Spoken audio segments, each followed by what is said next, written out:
إن الحمد لله نحمده ونستعينه ونستغفره ونعوذ بالله من شرور أنفسنا ومن سيئات أعمالنا من يهده الله فلا مضل له ومن يضلله فلن تجد له وليا مرشدا أشهد أن لا إله إلا الله وحده لا شريك له وأشهد أن سيدنا محمدا عبده ورسوله لا نبي بعده اللهم صل وسلم وبارك على سيدنا محمد وعلى آله وصحبه أجمعين قال الله سبحانه وتعالى في القرآن العظيم أعوذ بالله من الشيطان الرجيم بسم الله الرحمن الرحيم قالوا سبحانك لا علم لنا إلا ما علمتنا إنك أنت العليم الحكيم ثم قال رسول الله صلى الله عليه وسلم في كتاب الحديث من سلك طريقا يلتمس به علما سهل الله له طريقا إلى الجنة. Segala puji bagi Allah Subhanahu wa taala dan selawat kepada Rasulullah sallallahu alaihi wasallam, sehingga alhamdulillah taala kita berkumpul pada pagi yang berbahagia ini untuk mengadakan daurah kitab Mukhtasar Abi Jamrah. Jadi kalaupun kita tak mampu untuk bacakan Sahih Bukhari dari awal sampai akhirnya, tapi Mukhtasar Abi Jamrah ini termasuk daripada bahagian yang sangat perlu sekali diketahui oleh umat Islam daripada hadis-hadis yang ada dalam Sahih Bukhari. Untuk membaca Sahih Bukhari aja memerlukan waktu yang panjang sekali untuk mengkhatamnya, apalagi dengan cara samaan atau qiraatan. Sebagian orang ada yang mengkhatamnya dengan 4 tahun, sebagaimana kami mengkhatamkan kitab Sahih Bukhari setiap minggunya baca, itu 4 tahun namanya. Kemudian ada yang baca dengan 1 tahun, ada yang baca dengan sardan 1 bulan. Kalau seperti Al-Hafiz Al-Khatib Al-Baghdadi, dia baca dengan selama 3 hari. Kalau macam kita 3 hari, Masya Allah, tabarakallah, mungkin langsung pingsan. Tapi Al-Hafiz memang dia sudah hafal hadis semuanya, tinggal baca saja. Dia baca selama 3 hari, itu pun tidak penuh 3 hari. Bila masanya ketika waktu musim haji. Jadi para ulama dahulu punya himmah, gurunya punya himmah, murid punya himmah. Gurunya punya himmah, keinginan yang kuat untuk membacakan Sahih Bukhari kepada muridnya. Kenapa? Karena gurunya merasa wajib untuk membacakan Sahih Bukhari kepada muridnya. Tapi sekarang ada sebagian orang yang dia telah mendengarkan Sahih Bukhari kepada syekh, tidak mau dia membacakan Sahih Bukhari tersebut kepada orang lain. Jadi hilang sama. Demikian juga muridnya punya himmah untuk mengajikan Sahih Bukhari langsung mendengarkan daripada syekh. Jadi dahulu mengaji dengan secara musafahah, mulut ke mulut, ya, mulut ke mulut. Jadi mudah-mudahan walaupun kata orang lain, kalaupun kita tak dapat tali, akar pun jadi. Tidak ada tali, akar pun jadi. Tak ada nak baca semuanya, tak ada nak baca Sahih Bukhari awal akhir, ini pun jadilah kita baca Sahih Abi Jamrah. Setidaknya kita ulas sebahagian daripada hadis ini semuanya ada dalam kitab Sahih Bukhari. Enggak? Selama ini kita tahu Sahih Bukhari, tapi tak tahu tentang pernah kita pegang Sahih Bukhari sekalipun. Kalau bercakap, Allah, saya ni berhukumkan dengan Quran dan Sunnah, tapi tanya apa Sunnah dia tak tahu langsung. Pakcik apa yang katakan Sunnah? Pakcik Islam ni kata, ni haram, ni bid'ah, ni makruh. Terus tu pakcik kata berpegangkan dengan Sunnah. Sunnah tu apa pakcik? Sunnah lah dia kata.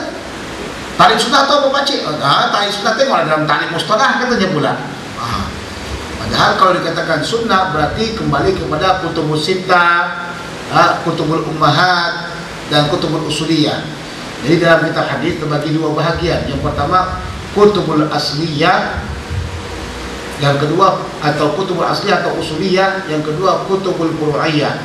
Kutubul Asliyah atau Usuliyah ini adalah kitab-kitab yang memiliki sanad. Jadi Mukhtasar Abi Jamrah ini termasuk kitab yang furu'. Kenapa? Sudah dibuang semua sanadnya. Kitab yang asli adalah kitab yang kamu mampu meneliti dan menghukumkan hadis di situ. Itu pentingnya kitab asli, ya.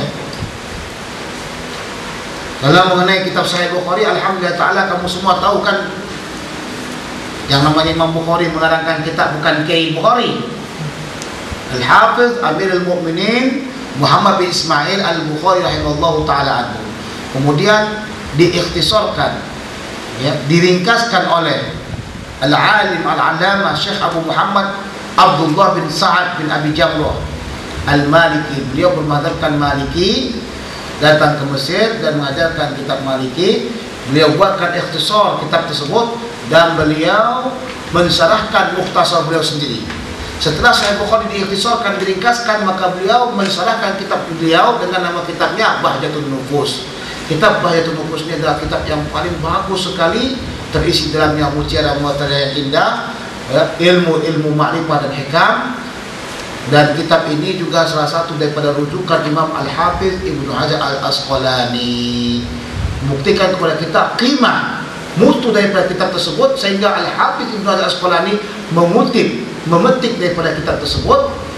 Kitabnya 2 jilid saja, Bahjatun Nufus, membicarakan tentang masalah tasawuf, membicarakan tentang masalah hakikat dan sebagainya. Kemudian Imam Ibn Hajar Asqalani memetiknya dan masukkannya dalam kitab Fathul Bari.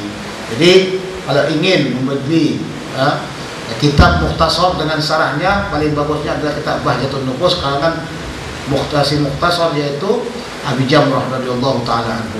Beliau ini meninggal dunia pada tahun 765 Hijriah dan dikuburkan di Jabal Muqattam, berdekatan dengan Masjid Ibnu Atha As-Sakandari. Kenapa pergi ke sana? Jadi usahakan di Mesir ini banyak sekali para waliullah. Usahakan kamu pergi ke tempat wali-wali yang memang sudah disebutkan para muarrikhin. Bila muarrikhin menyebutkan di sini kuburannya, maka kamu pergilah ke sana. Jadi seperti itu akan mendapatkan keberkatan dari Allah Subhanahu wa taala, ya. Berhampiran dengan Al-Hafiz Ibnu Sayyidin Nas, maka beliau berhampiran dengan Al-Hafiz Ibnu Sayyidin Nas. Kemudian makam daripada Ibn Abi Jamrah, kemudian tempat khalwah daripada Sayyidah Nafisah, ya, itu tempat di situ banyak berkahnya. Kemudian makam daripada Ibnu Atha As-Sakandari, sudah. Jadi kita mesti ziarah ke situ dan berdoa. Kata para ulama, siapa saja yang memiliki hajat dan berdoa di makam Ibnu Abi Jamrah, insyaallah taala doanya akan dimakbulkan Allah. Tapi dengan syarat, makanan kamu bagus, perbuatan kamu bagus, minuman kamu bagus. Nah, kalau sekiranya kamu berdoa kepada Allah Subhanahu wa taala di situ tidak makbul, tanya kamu diri kamu, kenapa Allah tak makbulkan? Bukankah kalau kamu berdoa juga kepada Allah Subhanahu wa taala di multazam, yang tempatnya makbul betul di kalangan ulama-ulama dan wali Allah Subhanahu wa taala, dan tidak dimakbulkan Allah Subhanahu wa taala kamu, kenapa? Karena amal kamu sudah buat jahat dan sebagainya. Itu semuanya kembali kepada diri kamu, karena kamu tidak melaksanakan amal yang baik, makan yang haram dan sebagainya. Sudah? Jadi usahakan sebelum kita balik kepada Malaysia, mana-mana kitab yang kita pelajari, kita ziarah kepada orangnya.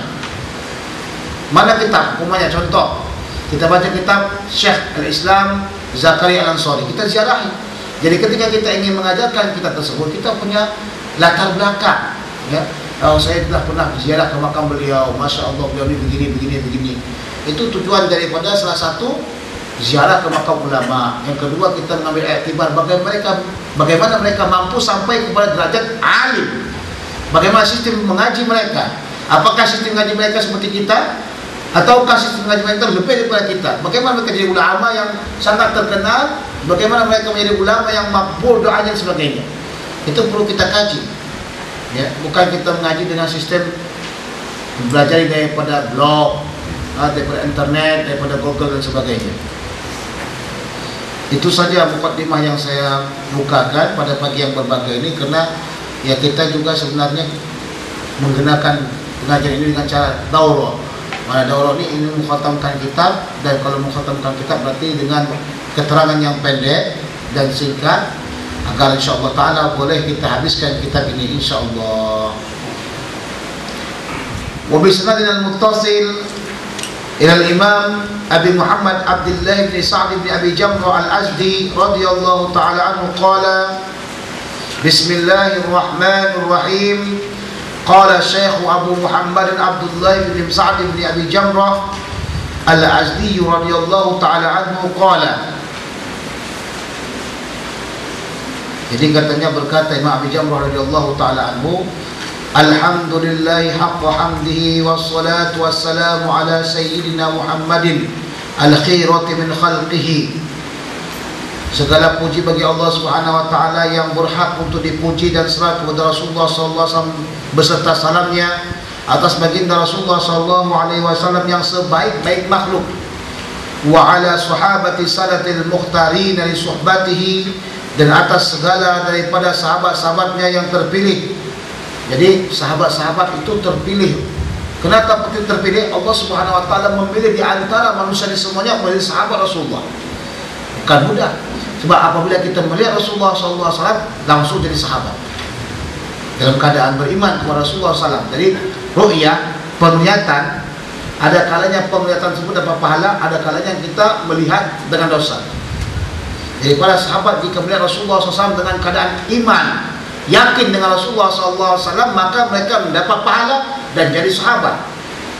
Jadi kalau kita berbicara tentang mereka, juga haram hukumnya. Kita cerca mereka, haram hukumnya. Kita hina mereka, haram hukumnya. Dan dapat mengeluarkan kita daripada jamaah Ahlussunnah wal Jamaah.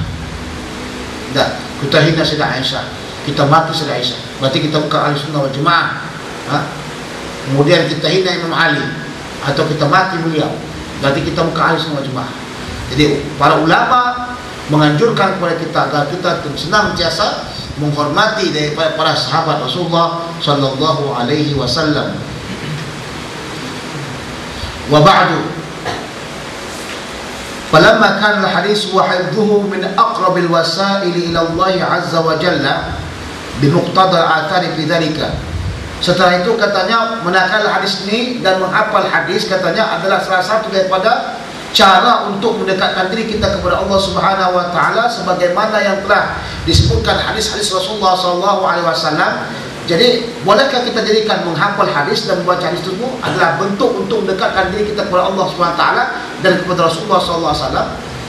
Ternyata andai kata ada niat hati kita untuk mendekatkan diri kepada Allah Subhanahu wa taala, maka semestinya kita membaca hadis Rasulullah sallallahu alaihi wasallam. Dengan memahamkan hadis Rasulullah, maka kita menambahkan diri kita kepada Allah Subhanahu wa taala dan mendekatkan diri kita kepada Allah Subhanahu wa taala. Tidak ada seseorang yang dekat dengan Allah Subhanahu wa taala dan hampir kepada Allah Subhanahu wa taala dengan cara mencampakkan hadis Rasulullah.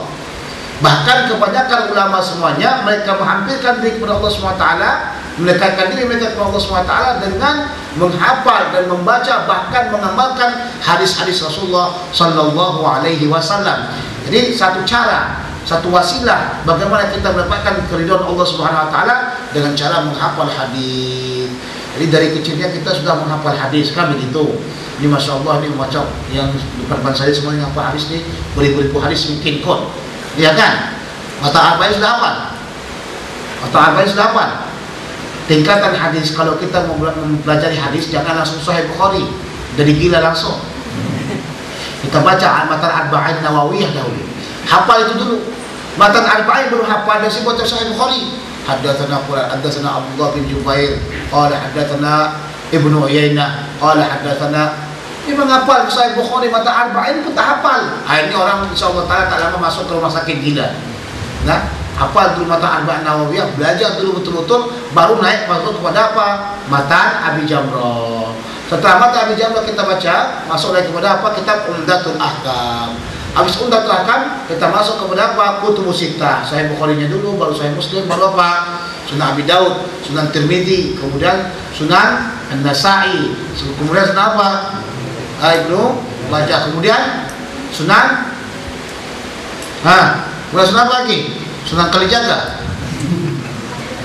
Sunan pun tak hafal, no?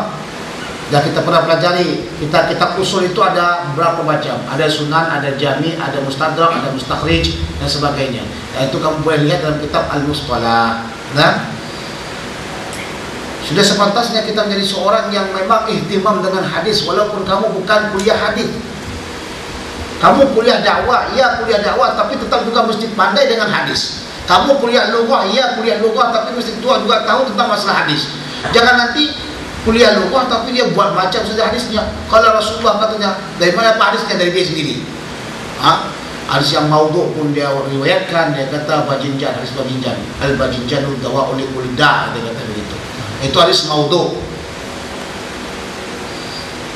Paminha sebagian daripada athar hadis-hadis Rasulullah SAW yang memberikan targhib kepada kamu agar kamu menghafal hadis Rasulullah, ya.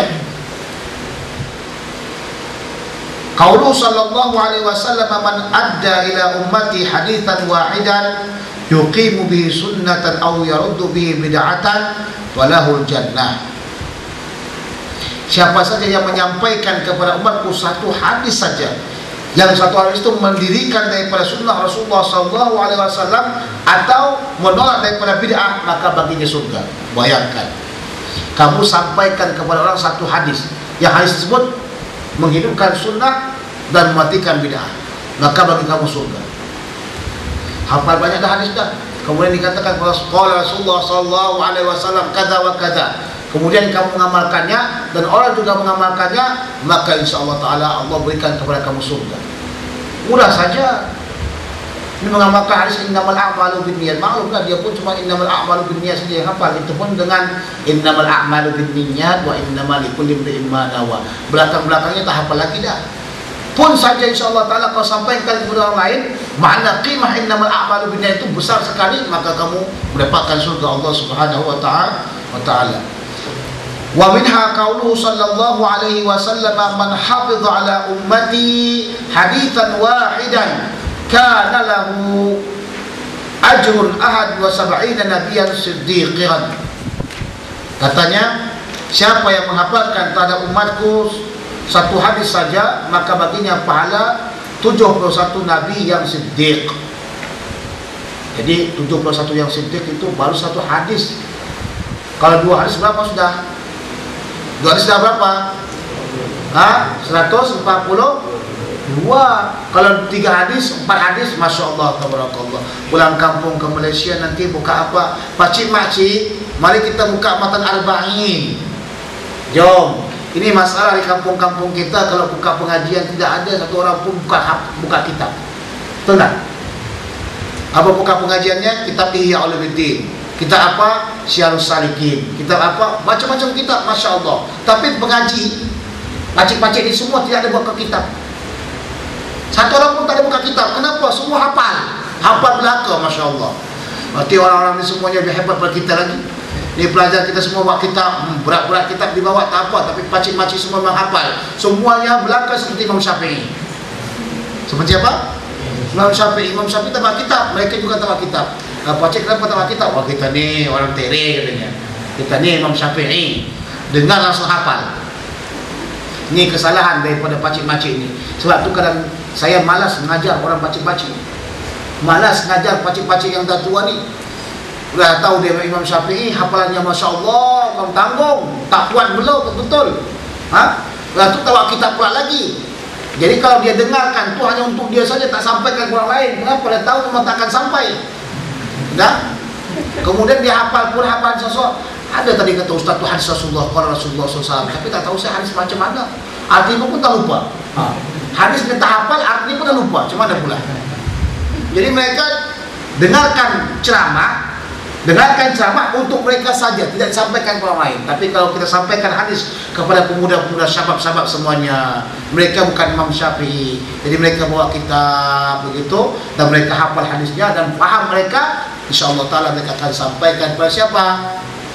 Kepada orang lain. Yang penting al-haq dan khair itu berjalan, melanjuti jalannya, bukan duduk begitu kan. Tapi kadang-kadang sebagian pengajar dia lebih suka mengajar pakcik-pakcik, makcik-makcik di Malaysia daripada pelajar. Kenapa? Tahu tak? Ini pemuda-pemuda ini semuanya tak ada kerja, tidak ada gocek, lulus. Jadi kalau ngajar pun berjam-jam tak dapat duit. Kamu ngajar orang yang sudah tua, datuk-datuk, 1 jam saja ngajar. Allah, pulang-pulang Masya Allah punya apa? Masya Allah punya duit banyak. Ya. Dikasih, Pak Ustaz sini Ustaz, apa-apa ini uang Pak Ustaz, sedekah, ikhlas, hadiah Ustaz, ikhlas. Jangan terjadi rasa Ustaz. Hatinya kata Ustaz, tapi ya sini. Begitu katanya. Kebanyakan begitu di kampung-kampung kita kan, di Malaysia begitu kan. Paling suka mereka berceramah dengan orang tua. Kenapa? Wah, pulang-pulang Masya Allah ini duit banyak. Begitu. Tapi saya pribadi paling suka saya ngajar kepada apa pemuda-pemuda. Kenapa? Mereka akan sampaikan al-haq kepada orang lain, insyaallah taala. Kenapa punya pemuda nih? Kita ingin sangat pemuda nih. Pemuda nih, ya, dengan semangat pemuda mampu menghancurkan segala yang batil. Betul tak? Di Indonesia dahulu menjatuhkan Soeharto itu siapa? Pemuda kan? Yang menjatuhkan paman kita di sini siapa? Pemuda enggak? Kalau pemudanya benar, kalau pemudanya punya semangat, insyaallah taala walau bagaimanapun mampu dihancurkan. Kalau pemudanya punya semangat, insyaallah bagaimanapun, ya, dakwah akan berjalan. Tapi kalau pemudanya loyo, lemas, tidak punya semangat, bagaimana ceramah, dakwah mau disampaikan? Nah, semua pemuda sibuk dengan Facebook 25 jam. InsyaAllah umat semuanya ila Facebook. Jadi kalau ustaznya Facebook ala itu 24, silahkan up to you 1 menit, 2 menit, 3 menit, ya, 1 jam Facebook, silahkan untuk yang hak saja. Jangan berawet terus, punya awet 10. Di sini kata dia punya ini, di sini kata punya begini, waliyadzubillah. Nah, jadi ingat, kalau kamu sudah dengarkan matan Abi Jamrah, silahkan sampaikan kepada orang lain. Hafal sedikit-sedikit. Ini hadis termasuk hadis yang pendek-pendek. Mata Abi Jamrah hadisnya pendek-pendek. Ada yang panjang, tapi yang panjang pun tinggalkan dahulu lah. Yang pendek saya kau hafalkan, kemudian kau sampaikan kepada teman kamu. Tadi kita dengarkan daripada pengajian, Masya Allah, hadisnya bagus sekali. Lebih bagus daripada perkataan-perkataan orang besar, dia kata, yang ada di dunia ini. Kata Rasulullah itu lebih hebat lagi katanya. Sebab itu kata ulama, kalau kamu masih melihat lagi perkataan orang-orang besar di dunia ini lebih hebat daripada perkataan Rasulullah SAW, tidak sempurna iman kamu. Tidak sempurna iman kamu. Jadikanlah perkataan Rasulullah SAW itu lebih hebat, lebih agung daripada perkataan orang-orang besar yang ada, orang-orang yang bijaksana. Sebab apa? Sebab perkataan Rasulullah SAW itu adalah wahyu Allah Subhanahu Wa Taala. Wa ma yantiqu 'anil hawa in huwa illa wahyu yuha. Jadi kalau sekiranya kamu tidak mengatakan seperti itu, tidak mengagungkan kata-kata Rasulullah SAW, berarti kamu tidak memiliki iman yang sempurna terhadap Rasulullah dan tidak memiliki iman yang sempurna kepada Allah Subhanahu Wa Taala. Sebab itulah orang-orang yang mengikuti pengajian hadis, Allah Subhanahu Wa Taala mengatakan, nadarallahu an sami'a maqalati fa wa'aha fa'ada misla ma sami'aha. Allah Subhanahu Wa Taala akan berikan cahaya, walaupun kita nampak handsome sikit, macam muka saya ini tidak sikit, tapi kalau nampak di jauh tu nampak cahaya, Masya Allah. Apa seperti ada lampu letakkan situ kan. Allah Subhanahu Wa Taala, Rasulullah kata, nadarallahu an. Allah Subhanahu Wa Taala memberikan cahaya pada muka.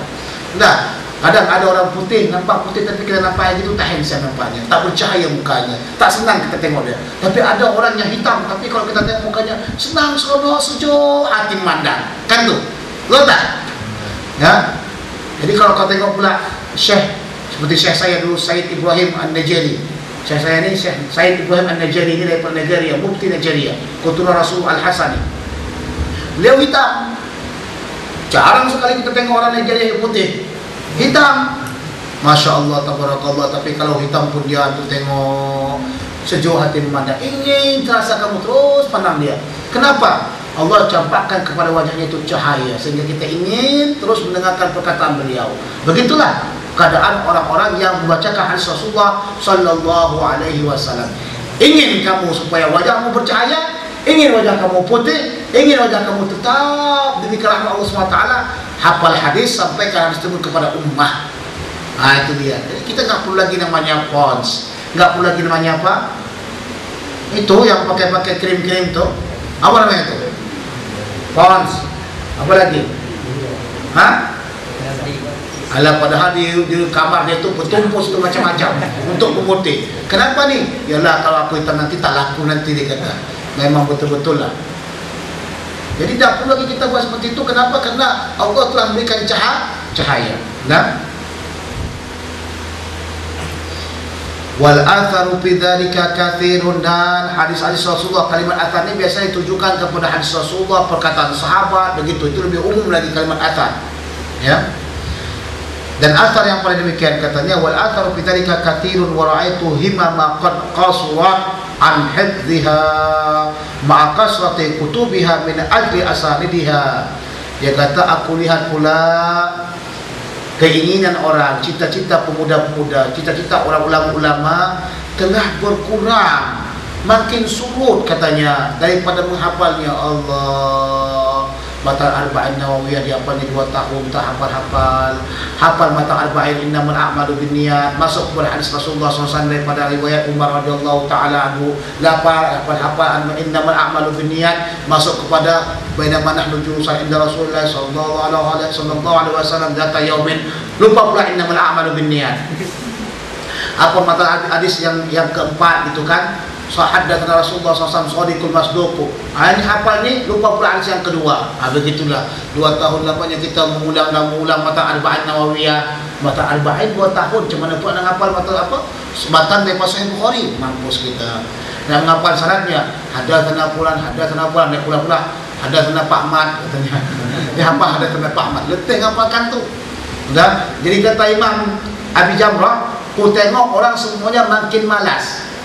Himmah mereka itu makin berkurang. Iyalah pula. Kemana himmah mereka semuanya? Dengan berbagai macam benda-benda yang lagha. Tahu lagha? Paman apa kata? Paman lagha pada Jum'atalah. Itu dia.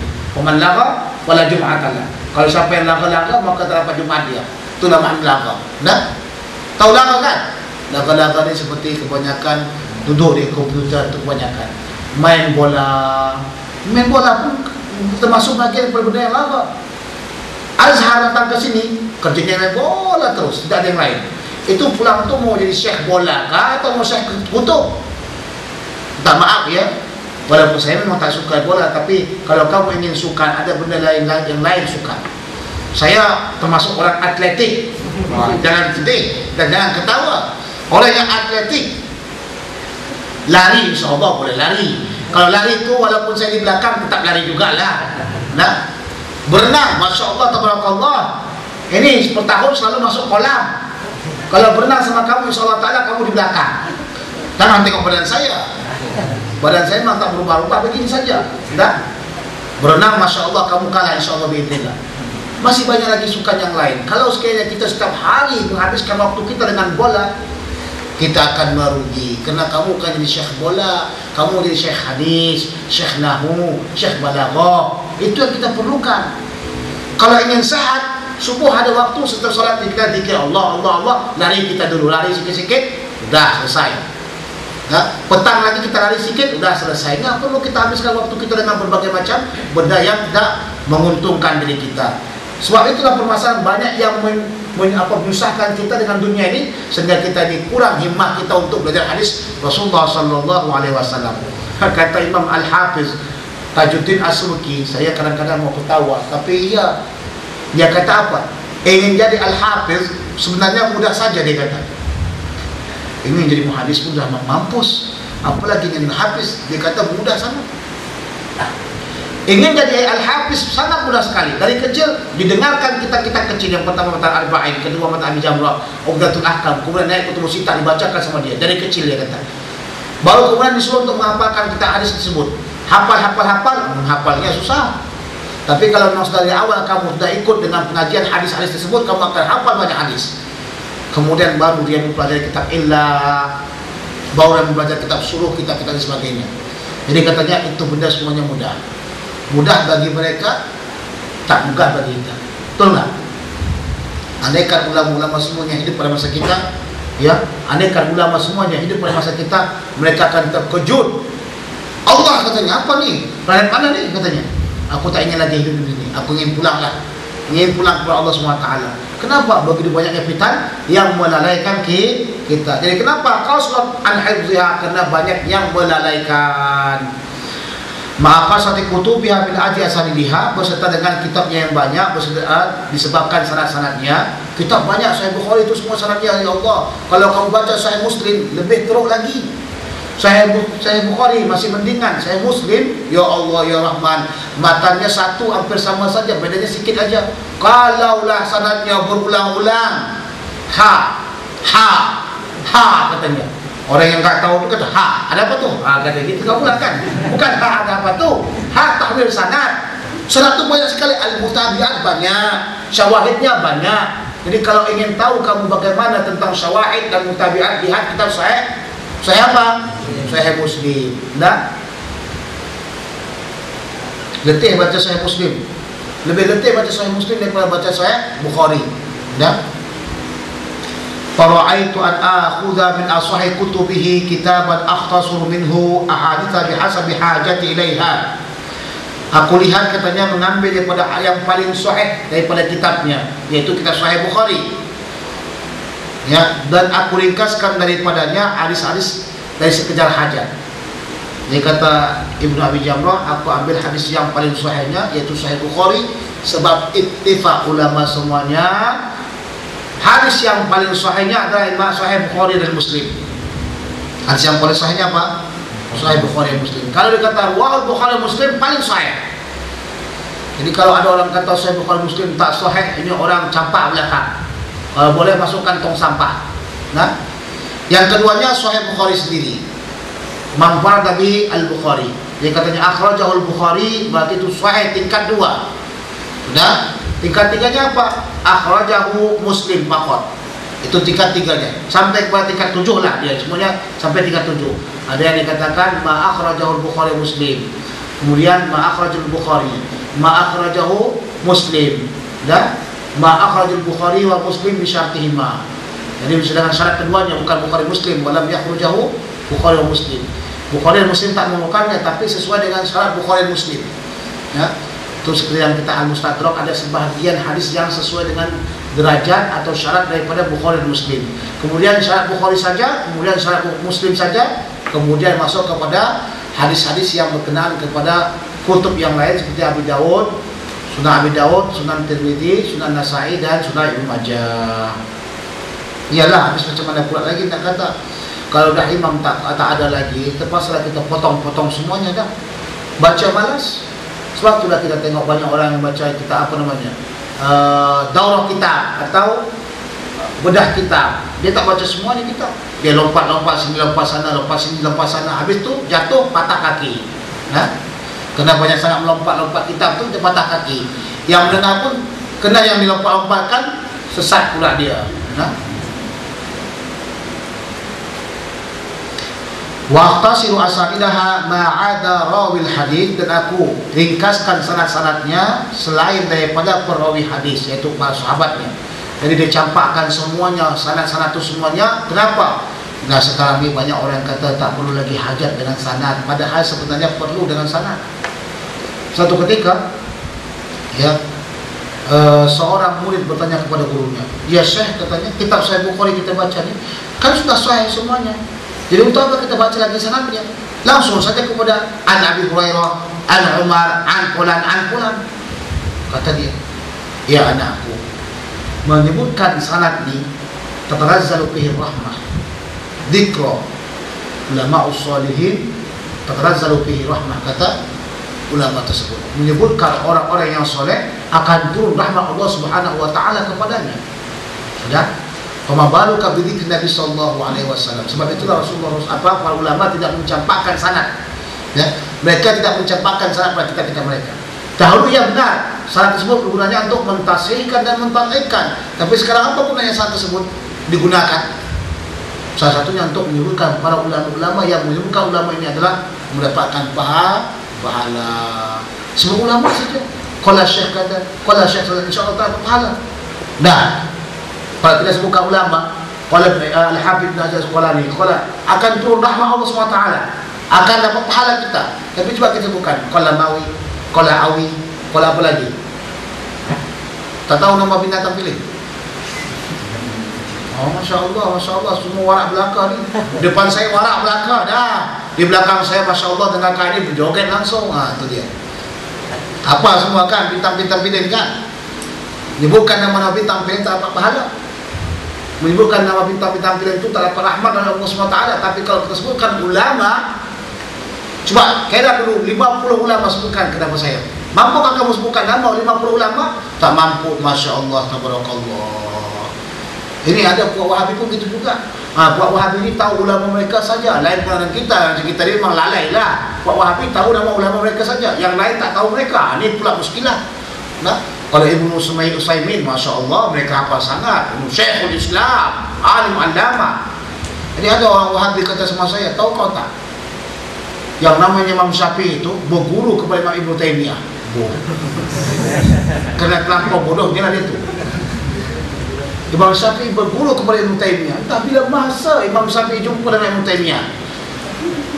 Orang pada abad yang lain, Ibn Taymiyah pada abad yang lain. Bila jumpa, ni paling bodohnya itu. Kalau dia ta'asub, begitulah dia.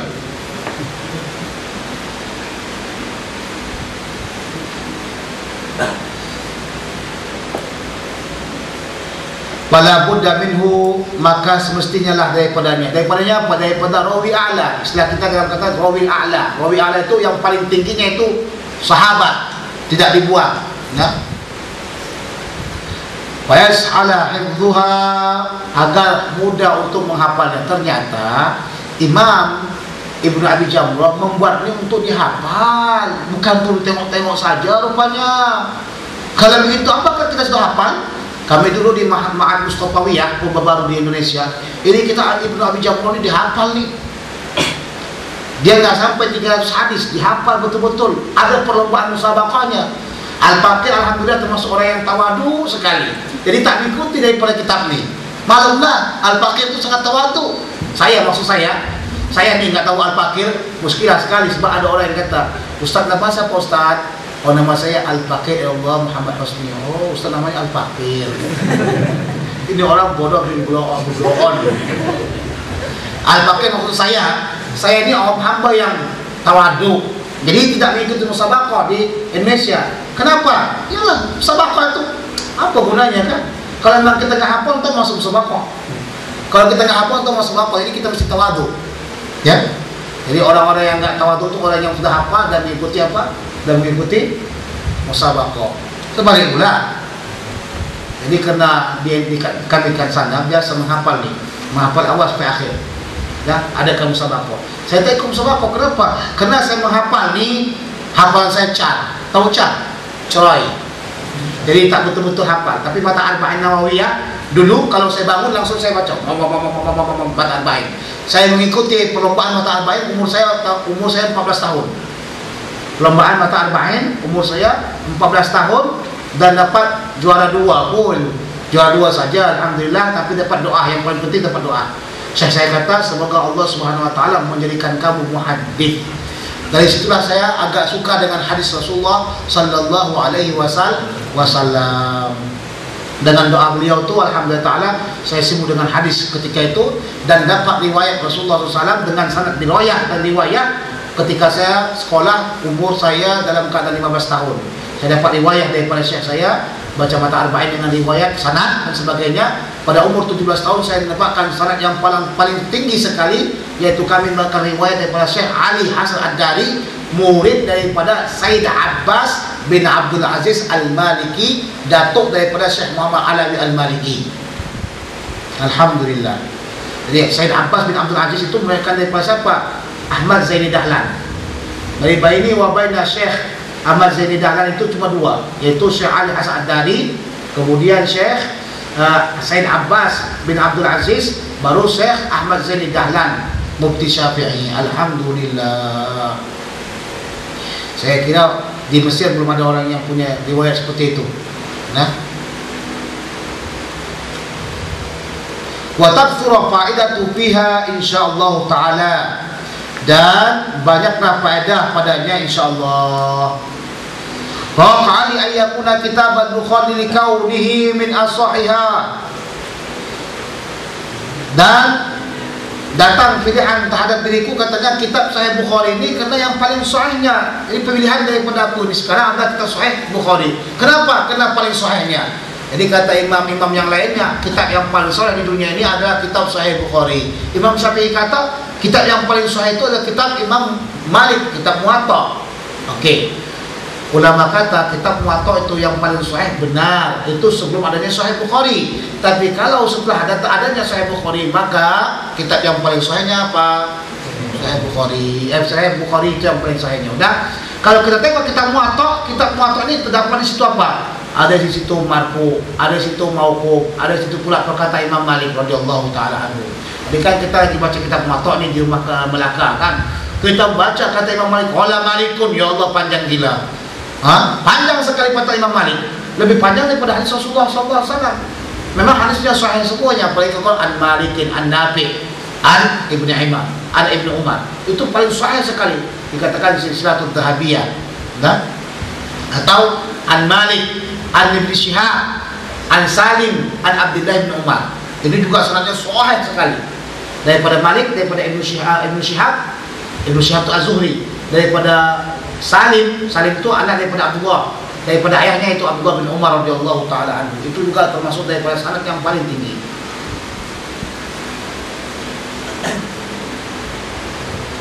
Walikaunihi rahimallahu taala kana minas salihin wa kana mujabad da'wah wa da'a liqari'ihi. Dan keadaan daripada Imam Bukhari itu katanya ada termasuk golongan orang yang soleh. Ternyata ya, kesolehan seseorang itu mempengaruhi daripada kitabnya. Ya, kesolehan seorang ulama yang mengenal kitab itu mempengaruhi kitabnya. Bagi orang yang baca kitab tersebut akan mendapatkan ma'rifat, akan mendapatkan berkah. Imam Al-Bukhari ini termasuk orang yang soleh, yang rajin dan taat kepada Allah Subhanahu Wa Taala. Bukan hanya setakat kata hafal hadis dan mengarang kitab, tapi juga orang yang soleh, yang rajin berzikir, yang rajin sholat dan sebagainya. Sudah, Imam Bukhari ketika waktu dia buatkan hadis, tidak ada satu hadis pun yang dia tulis kecuali dia sholat 2 rakaat. Tidak ada riwayat satu hadis pun kecuali dia sholat 2 rakaat.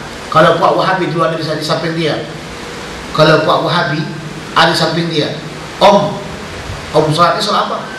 Sholat saja, kena saya nak ngarang kitab Sahih Bukhari. Itu bid'ah tu, tak boleh.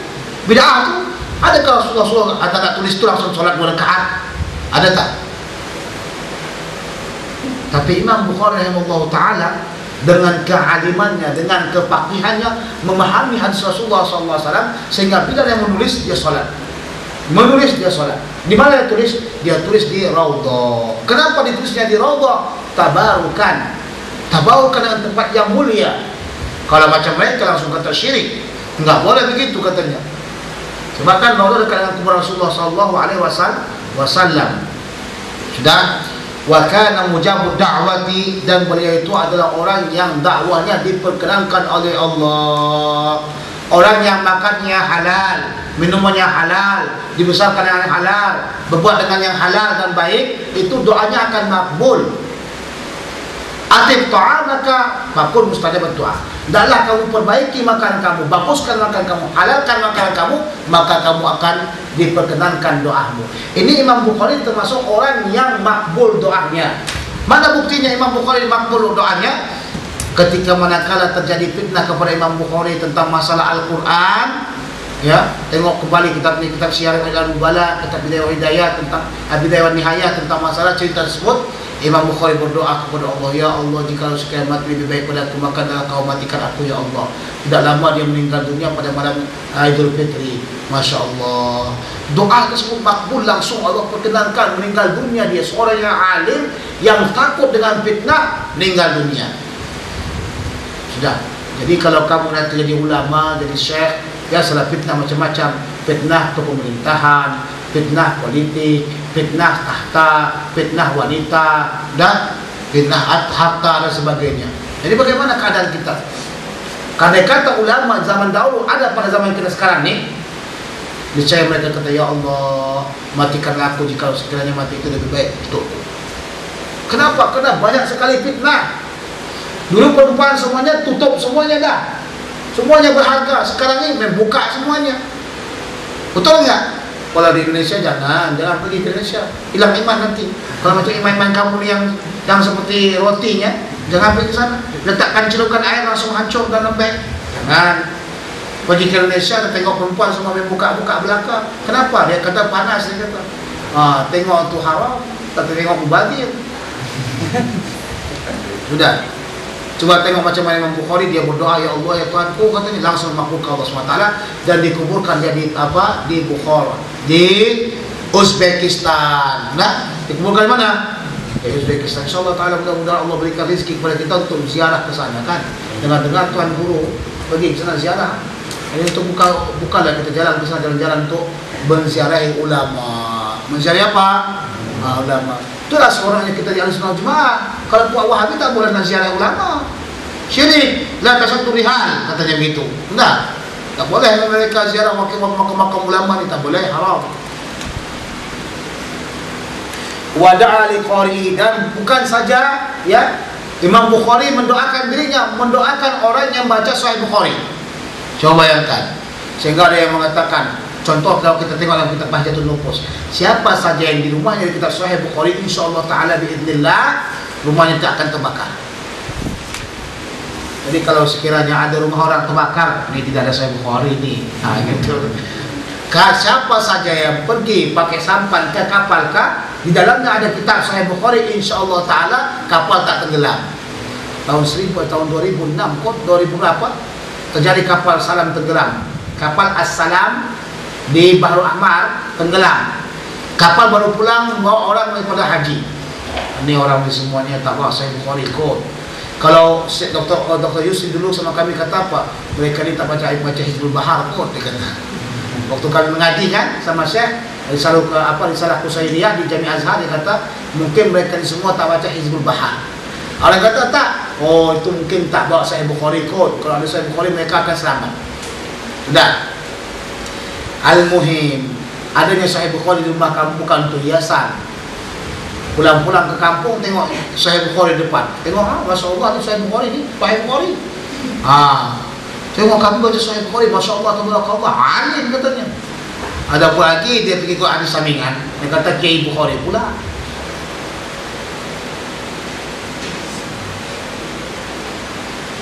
Wa qad qala li man laqituhum ya qudatil ladina kanat lahum al-ma'rifah wa rihlatu amman laqiya nasadatil al-muqarri lahum bil fadl inna kitabahu ma quri'a fi waqtin shiddatin illa furrijan. Tengok. Dan telah berkata kepadaku orang yang kujumpai daripada ulama qadi-qadi yang mereka memiliki ma'rifat dan banyak ya rihlah menuntut ilmu, daripada apa yang mereka jumpai daripada ulama-ulama besar yang memang diakui ya kehebatannya, yang diakui dengan keistimewaannya. Ulama-ulama alim belaka, bukan tukang jualan tempe, bukan jualan tomat, tapi ulama alim. Ada kata kamu dengarkan, qala Syekh Dr. Ali Jumat. Kamu dengar enggak itu kata-kata dia? Kamu dengar langsung. Sudah. Orang-orang yang dhu fadlin.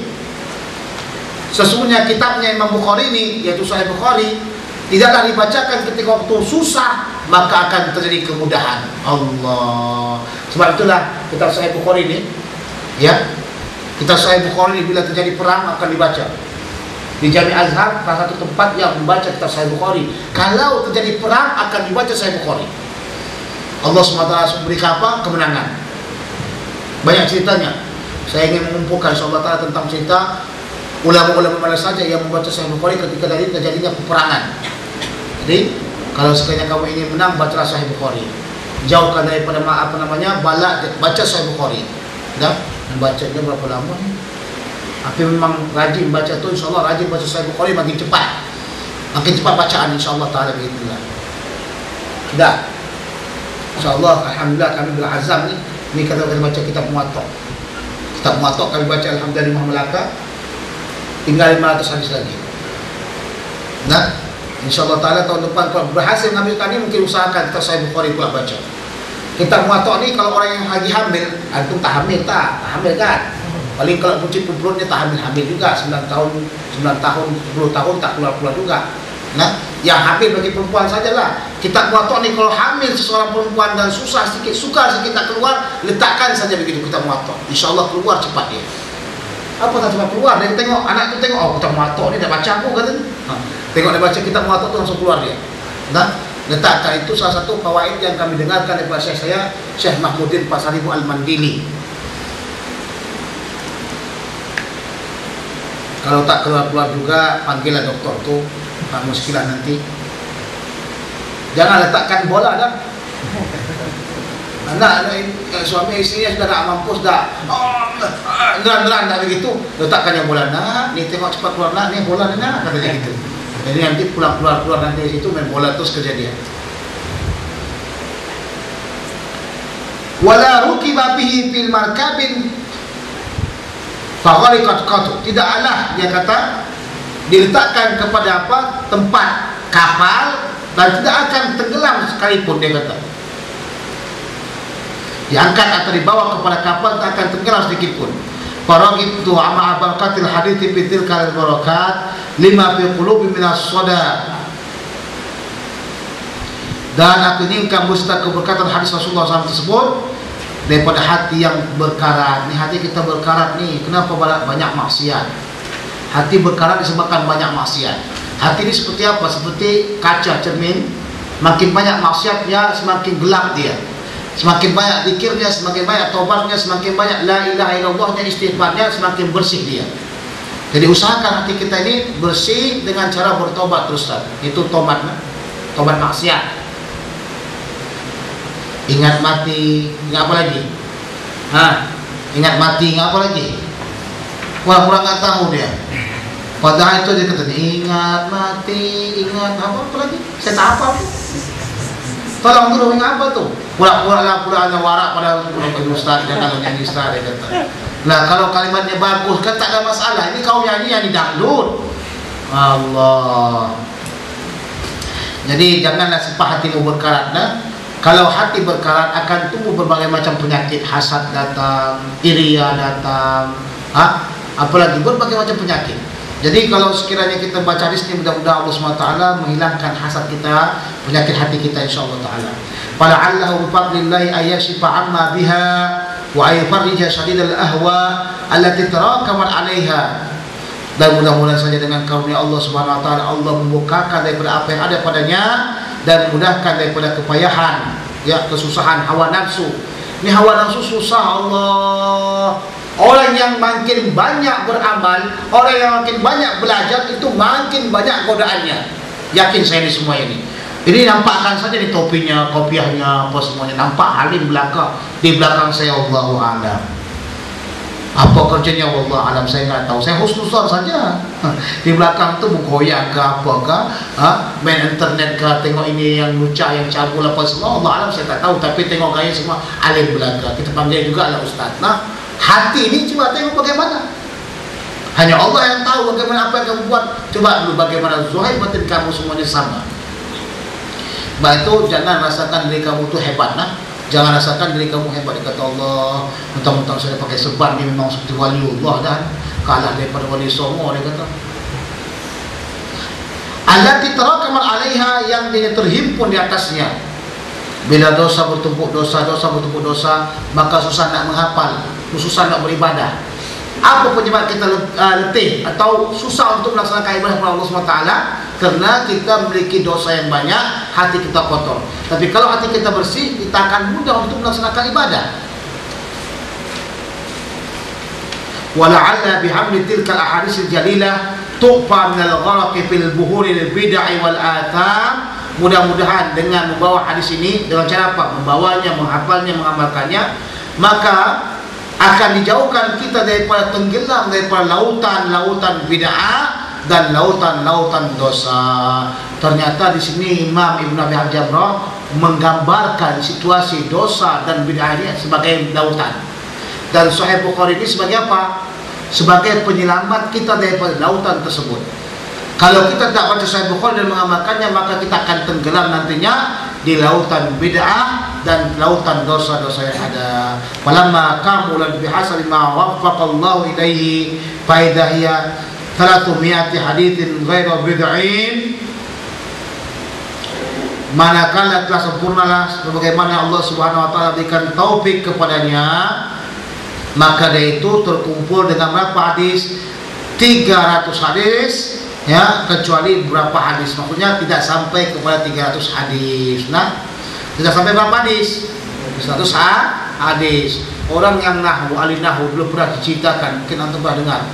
Oke, ghairu-ghairu ini ada istisna. Istisna ini untuk mengkurangkan.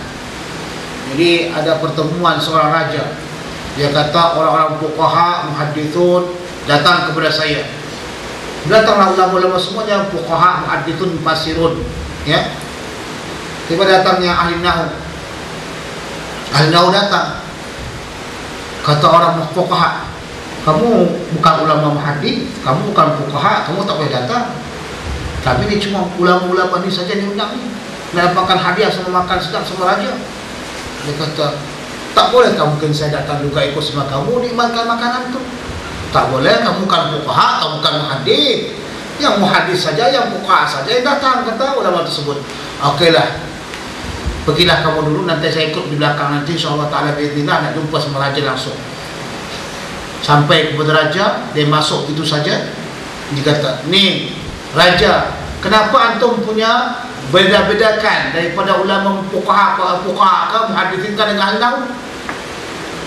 Apa pasal hang ni beda-bedakan kami? Kata, pasal mereka ulama, kita juga ulama. Kalau tak kerja sebab kami, tak akan mereka mampu mengetahui masalah-masalah Quran dan Sunnah. Kata siapa? Kata orang ahli nahwu. Terus tu kenapa banyak katanya? Kalau memang mereka itu halim, aku nak tanya dulu. Aku beli sesuatu dengan 1.000 dinar. Istaraitu syai'an bi alfu dinar. Bi alfi dinar. Illa 10 dinar. Illa 10 dinar. Illa 10 dinar. Illa 10 dinar. Kam tamanuhu. Berapa harganya? Ini buka punya kepala gitu. Ada yang buat kalkulator. Berapa ni? Oh, berapa? Ada buat kalkulator. Ini cerita kalkulator sekarang kan. Udah ada yang golak kepala, pening kepala. Berapa ni? Dia memalukan kita, dia kurang ajar. Mana ada kalau Rasulullah SAW tentang itu? Tengok Rasulullah tak ada kalau Rasulullah SAW al-huzna illa. Tidak ada. Ini bid'ah ni dia kata. Kemudian kepada mereka tak pernah menjawab apa yang terjadi. Coba sebutkan kau dulu ahli nahwu. Jawabannya sekian. Kenapa illa ni adalah mengurangkan, dia kata. Kurangkan yang mana coba? 10 kecuali 1. Berapa dia? 9 kecuali 1 pula. Kalau itu udah sangat, mereka pun boleh begitu. Kecuali 1-nya yang mananya dikeluarkan? Apakah 8-nya itu dikurangkan 1 atau bagaimana? Atau ke 9-nya? Itu yang permasalahan. Kan seperti waw ngatuk, ngatuknya kemana? Itu orang pakai nahwu saja tahu. Mudah jadi muhaddis, nahwunya pun Masya Allah. Jadi kalau ingin jadi muhaddis, silahkan nahwu hebatkan. Ini cuma cerita